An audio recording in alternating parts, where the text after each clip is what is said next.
Okay, I think you have to click the "You are consenting to being live streamed."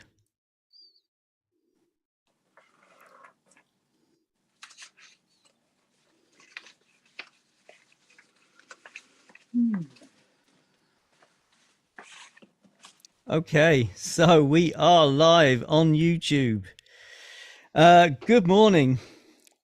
I'm here with, I've forgotten how to say your middle name again, Tara Bway Boy. Mooney. There you go. That's some way to have a name.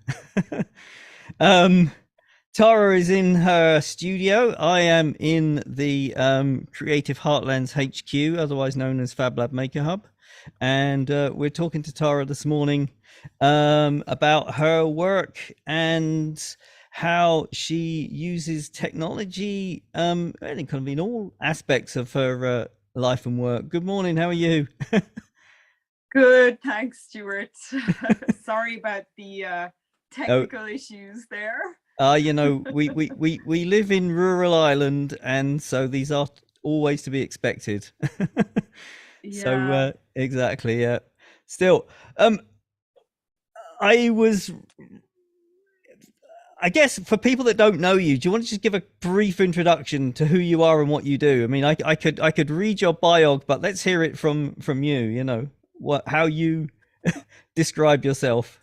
Well, I think uh, I, I don't think I really work in one medium as an artist. I think it's kind of I use tools and mediums as ways of telling stories. So I think that's really the basis would be that I think it's about how I to get a story out of something. So I suppose it's kind of, I use technology as an extension of my body and my hands to excavate stories. Sometimes that's sonically, sometimes it's visually, sometimes it's through the body. So like the specifics of the work I do are maybe less important than the overall idea would be that all things carry the stories of the experience that they've had, you know, the world in the strata that's laid down, and humans through the things they interact with, and nature through its process of being. So yeah, so that's so then that kind of manifests in different ways depending on the tool that I need to use to Okay. extrapolate that. So there was a couple of words there I want to pick up on, and you said like it's about the ideas rather than the materials, really. Is it Yeah. do the ideas come first and then you find the materials, or are you the type of person that kind of it plays around with materials and kind of extracts the kind of meaning out of them? I think sometimes the materials themselves will evoke something that I then need to explore. Yeah. And then sometimes the idea will come first. I have to be really careful about the materials I use, because a lot of the work that I did in the past is around materials that don't harm people or place, you know. So I have to be considered in the materials I use. So even with technology, I try not to overuse it. I really only try to use it as an extension of what I'm already doing. I was always quite fascinated by the fact that the stone axe, you know, one of the first Tools. Yeah. tools Yeah. that we developed as humans, really resembles a mouse, and even the way that you hold it, except it's upside down, obviously, but Yeah. that really are tools that we've developed to engage with technology do kind of mirror things that we've used in the past, and Yeah. they haven't changed that much. So yeah, so I'd say it's both. It's often the remnants or kind of vapor of an experience or a thing will evoke my response to it, and then I need to explore it from That, there. yeah. So another word that you used there was interaction, and I think a lot of the stuff that you've done has been very kind of interactive. And again, is that something that you're interested in the artworks not being kind of passive things, that it is something that people interact with, on a kind Yeah, of personal and emotional level. yeah, that's really important, I think, in the work. Yeah, good point there. um, yeah, I think a lot of work is untouchable, and certainly in gallery situations, a lot of work kind of has this sanctified position of being a little bit separate Yeah, from us, and it's a rare thing to be able to go into a gallery to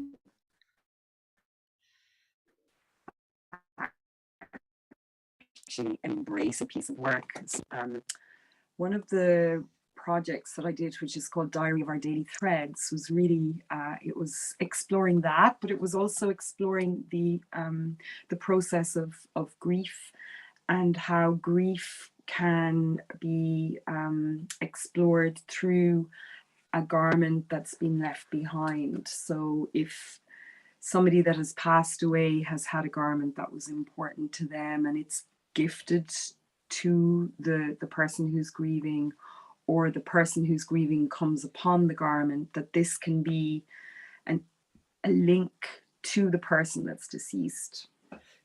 And absolutely. so I made four pieces that were each was based on a story from a person. This is actually one of them here. I can just take it down. Yeah, great. Show us. Fantastic. Well, I can actually probably show you two of them. So this is based on a purse that was gifted to a woman by her mother. Her mother died when she was 22, and this was one of the only objects that she had. Sorry, I'm just Yeah, yeah. trying to figure out the back to front thing here. Back to front cameras. Yeah, always Yeah, good fun. and inside out. So the chain was really important for her because she felt that it was a connection. And inside is digitally printed a corset from the 1500s that's actually in the V&A archives. And I printed that as it was a corset that had, it had about 4 inches on either side that had been added over the years. And inside the corset were lots of stains, blood stains and sweat stains. It was a really old garment. So this was digitally printed on silk to represent the kind of ongoing nature of the female line through this woman and her mother. And then I used piezo pickups, which I sewed in and then attached them through Max and MSP to an Arduino microcontroller. And so this was on a mannequin in where it was shown, and the viewer was encouraged to embrace the piece and to touch it. And with the action of touching, then the video of the story of the original garment was activated. So that's a good example of the kind Yeah, of work that I'm interested in, because it's about these human emotion and how emotion can build up like strata, how experience can build up like strata, and then how to kind of untap that or excavate it. Yeah, So what you're yeah, doing so is that's yeah. I mean, I think this is fascinating because what you're doing there is you're kind of layering on meaning in so many different ways. You have the, you have the garment itself, and then you have the embellishments that you make to it, and then the technology introduced to it, which then unfolds the story behind it. I mean, there's so many layers to that, and like you say, you're using the technology not for just technology's sake. You're actually making it sort of like a physicality thing that people have to kind of touch it and feel the, how the thread feels and how the garment feels, and then they're connected to it, which then connects them to the story. So I mean, that there's just, like I say, there's so many layers to that. It's just like yeah, I don't know yeah. how you kind of like come up with these ideas. I mean, that to me is just like, wow, it's incredible, you know. Well, no, it's kind of simple really, because the thing was about, okay, how do you transfer the importance of an object for one person into maybe the life of a number of other people, to maybe just, I mean, what is work that we do other than really a way of communicating and making our experience in the world a little more joyful and maybe magical. Yeah. This actually is kind of interesting from that point of view, because Yep. it was based on the jacket of a man. He's a farmer over in Roscommon, and he was really into tweed, and he showed me the coat of his father. That was the piece that he wanted to talk about, and he talked about the fact that when you're working with animals in the fields, that wearing a bright colored jacket actually sometimes scares them away, and tweed keeps the rain off, but it also is the same color as the land. So this Yeah. is it's actually a piece of Harris tweed, because I wanted to use something that was made in the land that it came from, and it's Jacob's sheep wool. And the design is based on the way that he used to stand like this with his hands behind his back, Yeah. Yeah. kind of slightly bent forward. So that was his story. So they were very, very different stories, Yeah. Yeah. So yeah, and then even with working with sound, like there are layers there too, because often I'll record through water. So I'll use a hydrophonic mic, and I'll record the voice or what's happening around the site that I'm recording in. It's usually a holy well. The holy well has usually quite still water, so I'm really interested in recording the atmosphere of it. So it's as much about the idea and the magic as it is about the actual thing. Yeah. Yeah. No, I But get you. then you watch. Um, Go on. Sorry. Yeah. No, no, no. It's okay. I was gonna just ask you about sound. You're a musician. I mean, you're a singer. Yeah. You're a songwriter. That plays a big part in what you do as well. But also, creating these kind of soundscapes. I know you've kind of done that not just for your own work, but for other people's work. So again, when you're thinking about sort of putting together, soundscapes, how do you kind of, it's a funny word. How did you visualize the soundscape? I should have probably brought one of my maps, but I usually have a very strong idea of what I'm going to do in the beginning, but it's very much iterative, and it'll be generated usually from some kind of field recording. And so I'll record something on site somewhere, usually outside, or sometimes inside, and that will be maybe a starting point. And then from there, it's interesting because a lot of technology is developed in a very linear way. Even music software, it's quite linear in the way that it's presented.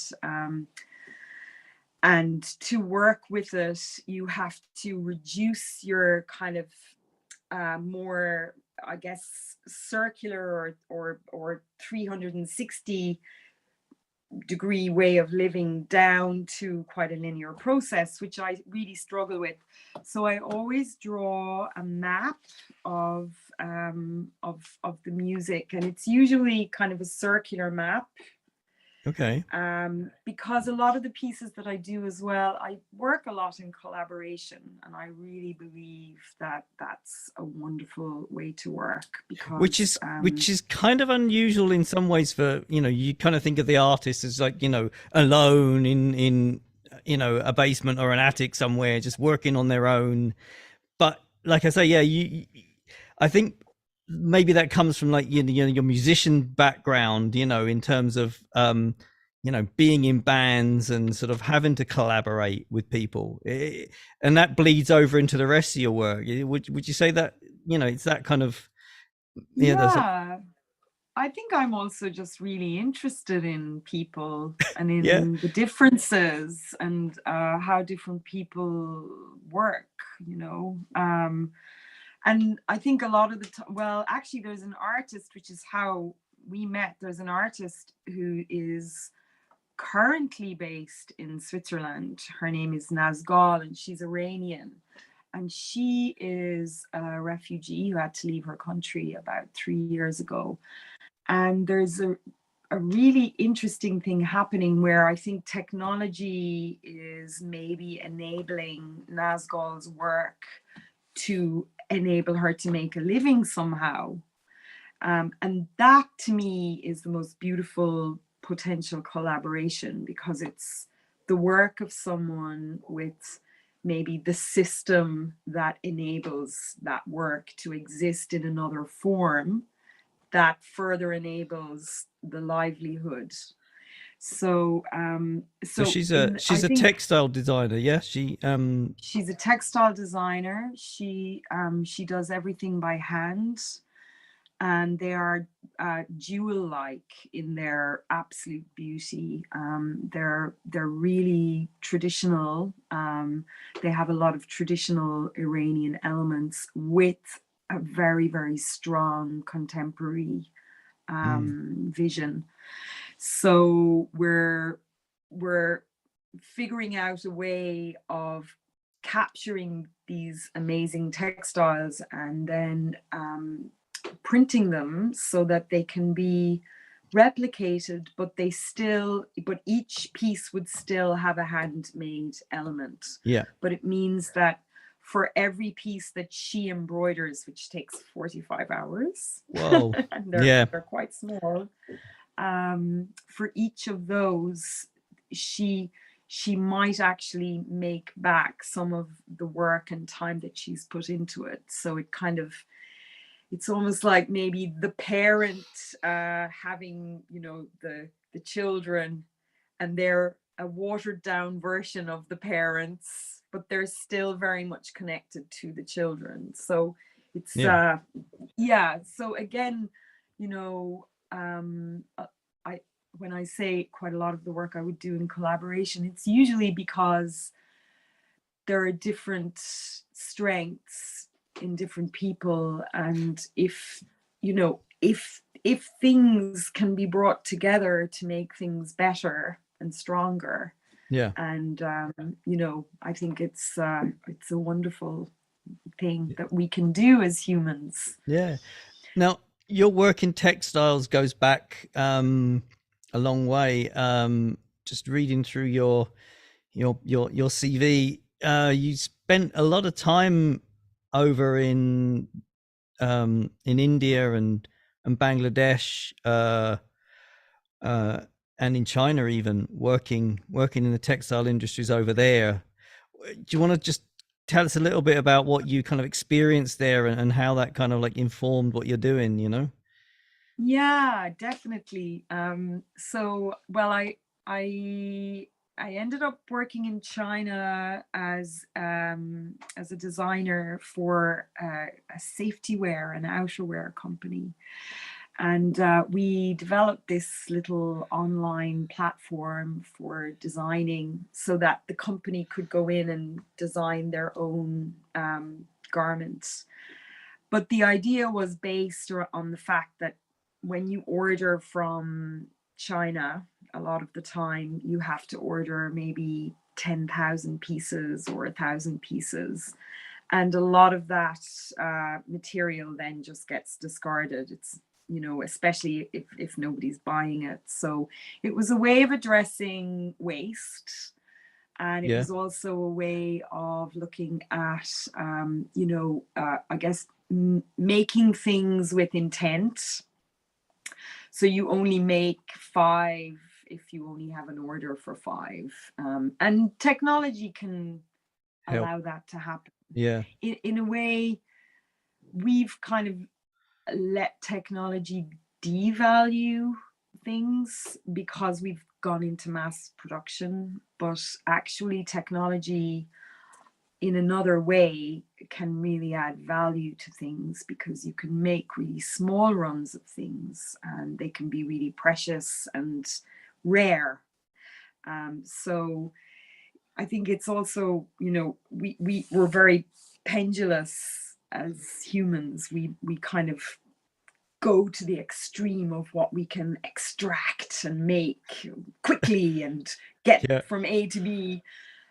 Or we value the jewel in the crown, and it's worth millions. So I think it's about maybe bringing it into the center, and a lot of technology has been developed by the military, and it's about maybe adapting it for other things. So I then ended up, while I was in China, I ended up in a village looking at a blue river, and the village was really famous for its indigo dyeing.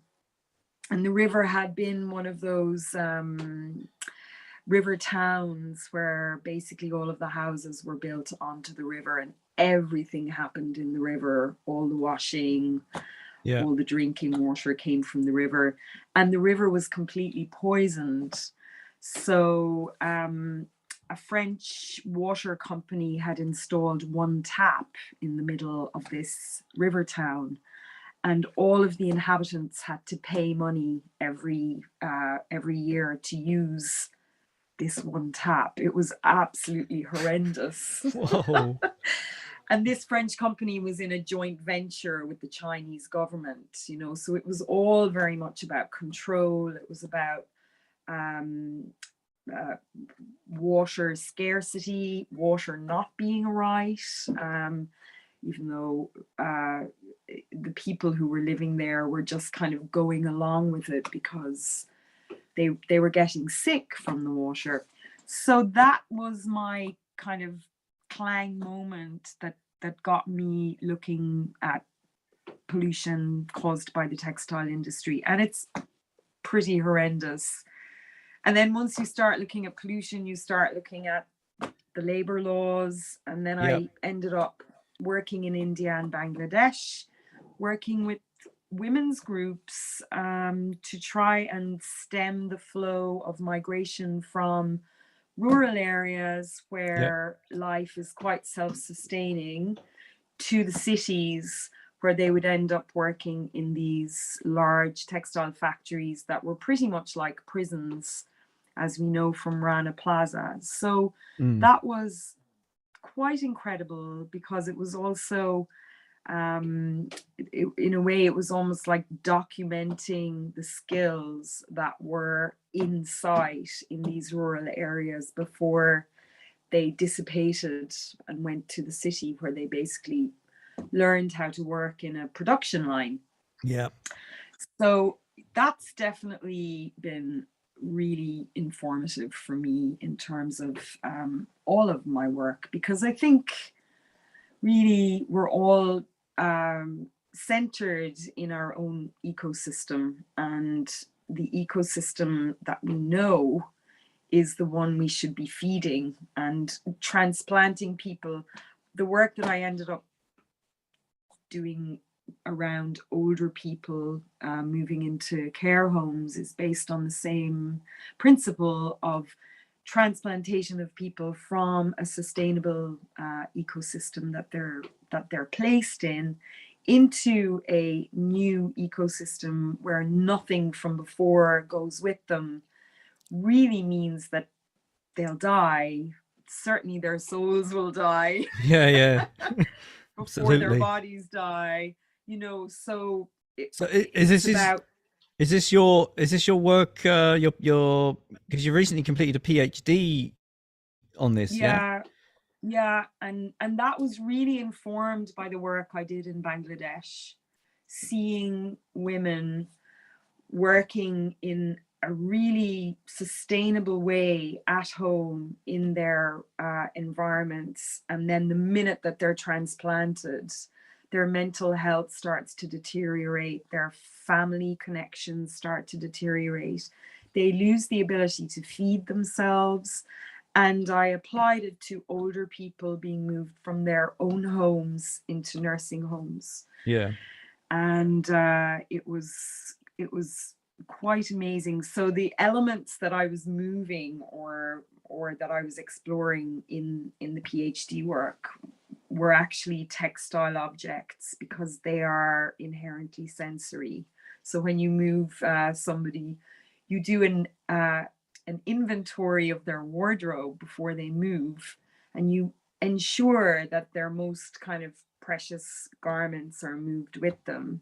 Yeah. And then you mark the garments, and I used technology to do that.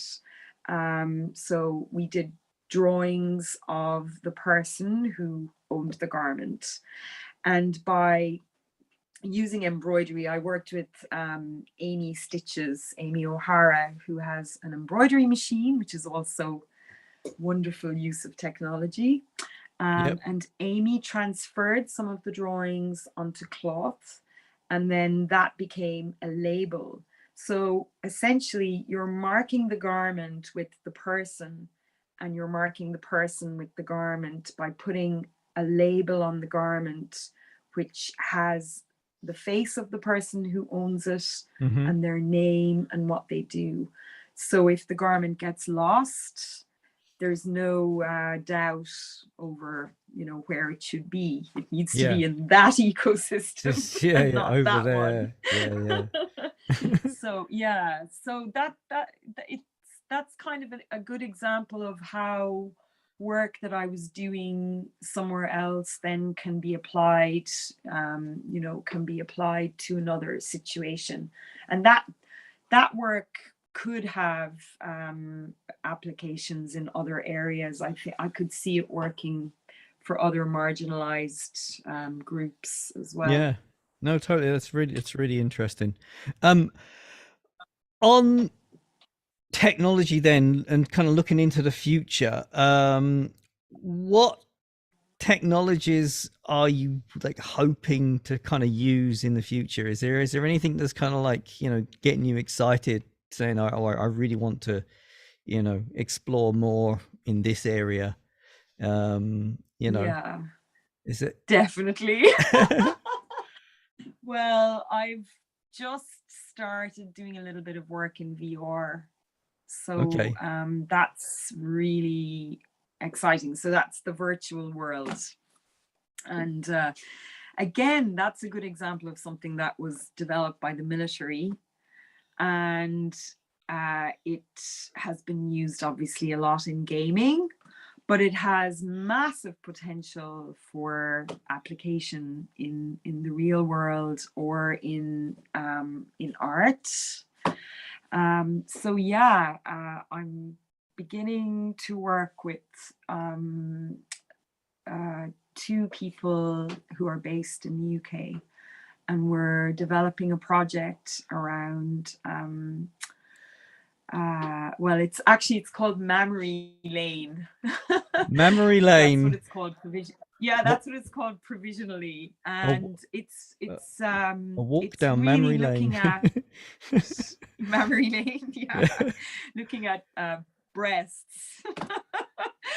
and looking at illness around breasts and how women are often treated, or men are often treated, or trans people are often treated in a medical situation.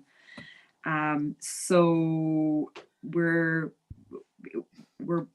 working on this as a VR idea experience, yeah. as a VR experience, which has a physical element, which would kind of tie in with this idea where we will probably end up using something like Arduino to make a garment of some sort that responds to that responds physically to stories that we gather from people who have gone through medical experiences with breast, basically. And men actually also have breast cancer. We are looking at breast cancer in particular. And I guess there will also be a third element, which will be then an actual physical environment that you're seated in, which enables you to enter the VR experience safely, because that's really important, and in context. So it's a participatory piece. Yeah. Again, it's collaborative. It's another one of those sort of like layers. Yeah, there's lots of layers absolutely. to it, you know. Yeah, it will be based on people's stories, and it will be iterative in terms of the stories will determine how the VR experience is developed. Yeah. We have some loose ideas, but we'll be very much relying on people and their experiences. And then I have already done quite a lot of field recording in hospitals, so there'll be a very strong sound element as well. Right. So yeah, it'll be quite a whole experience with layers, but that's in a very early stage at the moment. Again, that sounds like again, yeah, another kind of, you know, very collaborative thing. I mean, certainly developing anything for kind of VR requires, you know, a team of people almost to sort of like put those kind of things together, you know. yeah. So that's very exciting, sort of like, you know, working with all these people with different skills and disciplines, programming, you know, the textile side, you know, the sound side, everything. I mean, it's just, yeah, it sounds like a really exciting project to kind of, you know, get your teeth into, you know. Yeah, I think so. Yeah, and we'll be using all open source software as well. So there's always kind of a bit of a there is a bit of a political agenda in that you know, we're kind of purposely not going to engage with any of the big companies, and we're hoping to develop it over quite a long period of time, so that it's not kind of boundaried by outputs and a time frame, Yeah. because ultimately the aim is to make this information more available, and to bring people into an experience that's not easy to experience in a kind of a almost a poetic way. Yeah. So to bring people on a journey that's real but also beautiful, Yeah.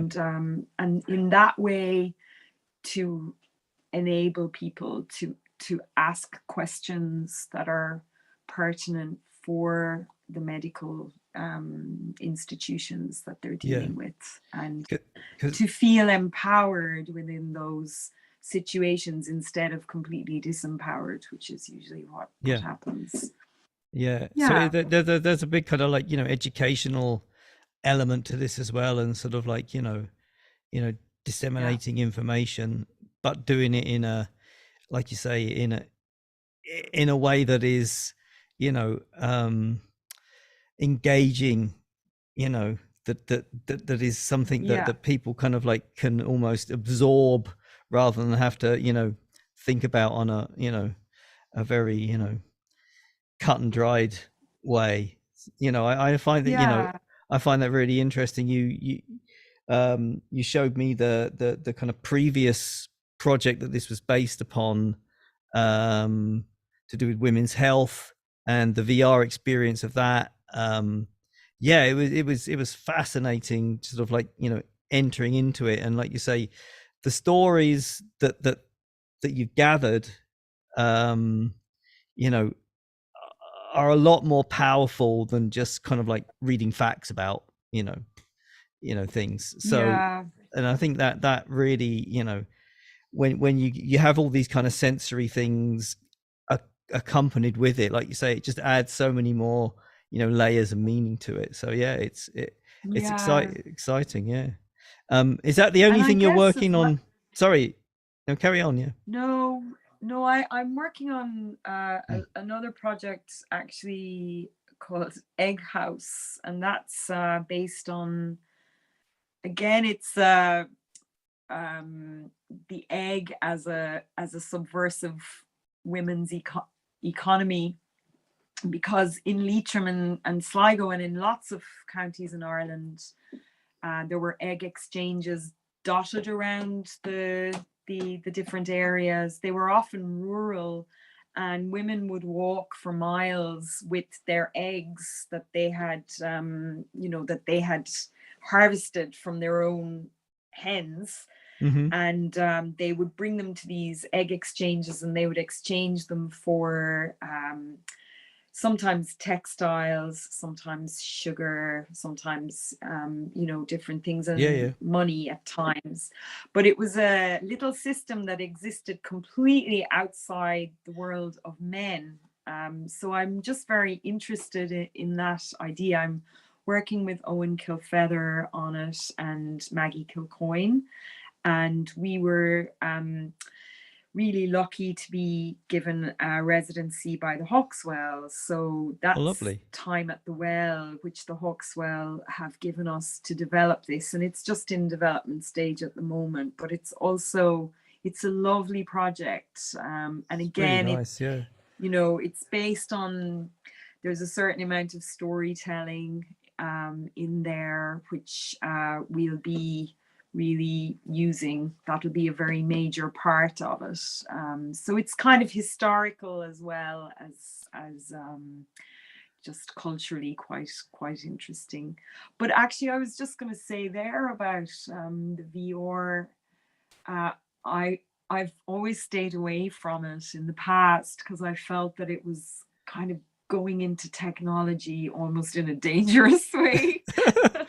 I was suspicious of it, and Ready Player One. uh, yeah, it's really interesting. But I I think it's a very very beautiful place to be in, to visit.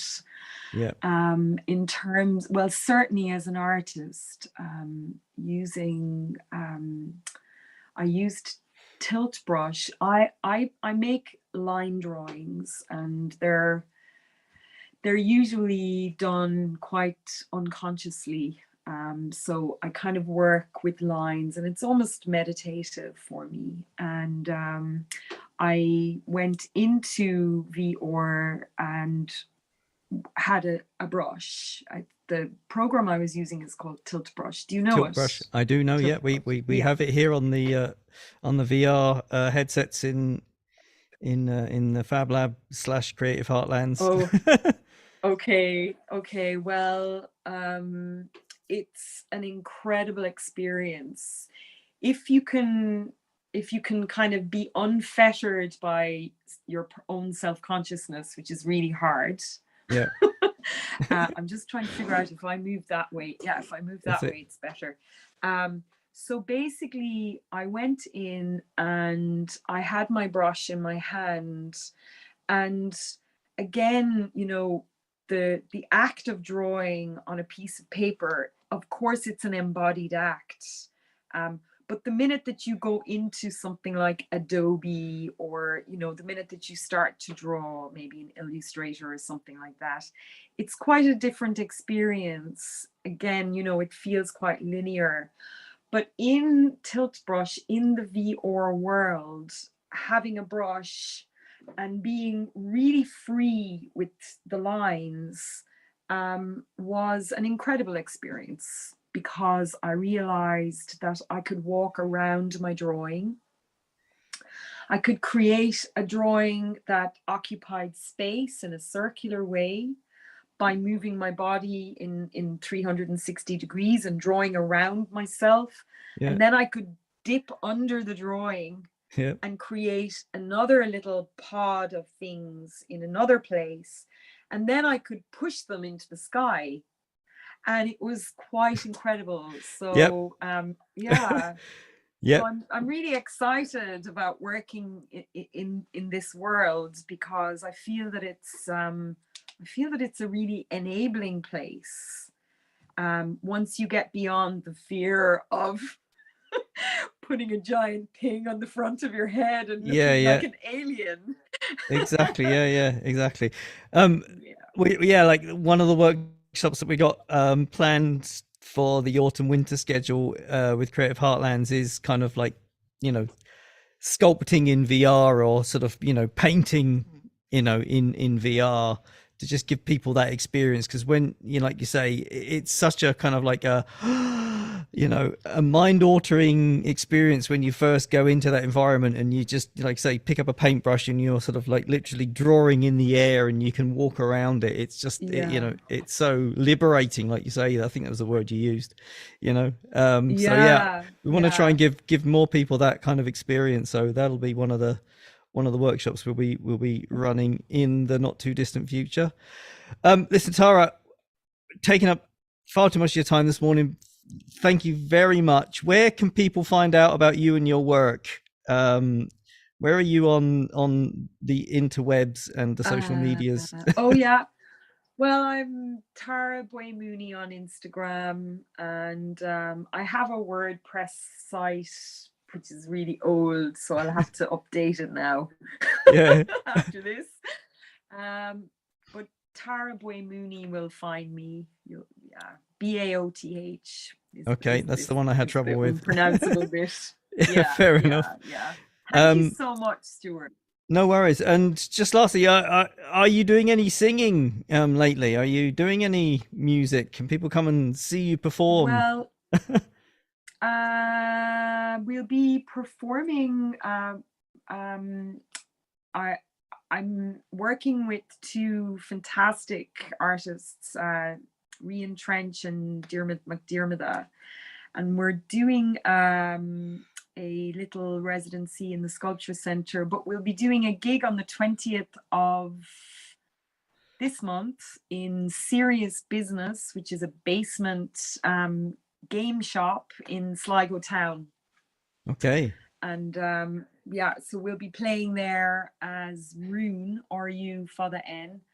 And we've there's always music going on in different ways, but we'll be doing some work in the Sculpture Centre in October, Okay. where we'll be Perfect. inviting people in to partake in some sound making, responding to the building itself, because the Sculpture Centre is a very alive thing Yeah, yeah. because of all of the work that's going on in it all the time is very much present, and so it's kind of constantly, it has a kind of a metronome through sculpture through actual stone carving, and then it has pottery.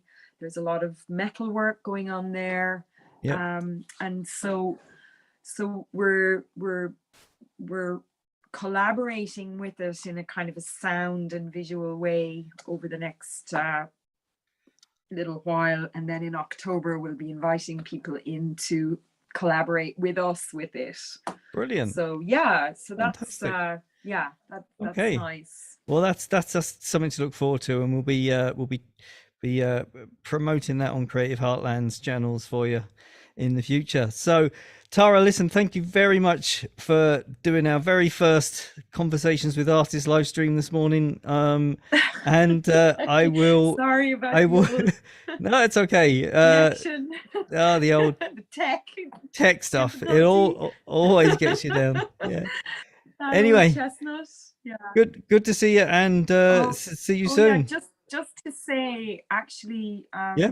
we've been really supported by the Glens Centre as well, and Leitrim County Council Arts Office have been really generous with us in terms of enabling us to make the music and the Hunter's Moon Festival as well. So it's been really great to have had those kind of supports in the last year, especially. Yeah. Brilliant. Good stuff. So, and Okay. thank you to yourself No worries. for, yeah, it's great. Thank you. All righty. Well, I will see you soon, and bye for now.